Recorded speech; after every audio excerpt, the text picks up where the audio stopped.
नमस्कार. राज्यातील शेतकऱ्यांसाठी एक आनंदाची बातमी समोर येत आहे. विधानसभेत मुख्यमंत्री देवेंद्र फडणवीस यांनी 30 सप्टेंबर 2025 पर्यंत पीक कर्ज थकीत असणाऱ्या शेतकऱ्यांची कर्जमाफी जाहीर केली आहे. आणि त्याचप्रमाणे नियमित कर्जफेड करणाऱ्या शेतकऱ्यांसाठी प्रोत्साहन भत्ता म्हणून ₹50,000 या प्रसंगी जाहीर करण्यात आला आहे. पुण्यश्लोक अहिल्यादेवी होळकर शेतकरी कर्जमाफी योजनेअंतर्गत शेतकऱ्यांना ₹2 लाखापर्यंत कर्जमाफी मिळणार आहे. यासाठी राज्य सरकारने समिती स्थापन केलेली आहे. फडणवीस सरकारने आज शेतकऱ्यांची कर्जमाफी योजना जाहीर केल्याबद्दल शेतकऱ्यांमधून आनंद व्यक्त करण्यात येत आहे. या संदर्भात विधानसभेत मुख्यमंत्री देवेंद्र फडणवीस यांनी काय म्हटलंय पाहूयात.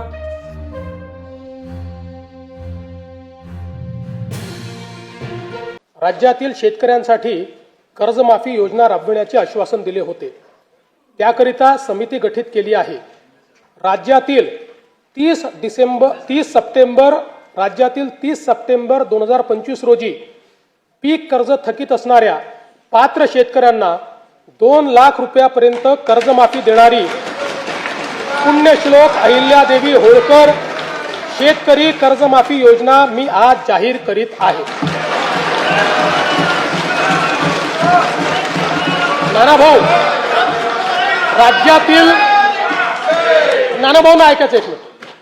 राज्यातील 30 सप्टेंबर 2025 रोजी पीक कर्ज थकीत असणाऱ्या पात्र शेतकऱ्यांना ₹2 लाख पर्यंत कर्जमाफी देणारी पुण्यश्लोक अहिल्यादेवी होळकर शेतकरी कर्जमाफी योजना मी आज जाहीर करत आहे.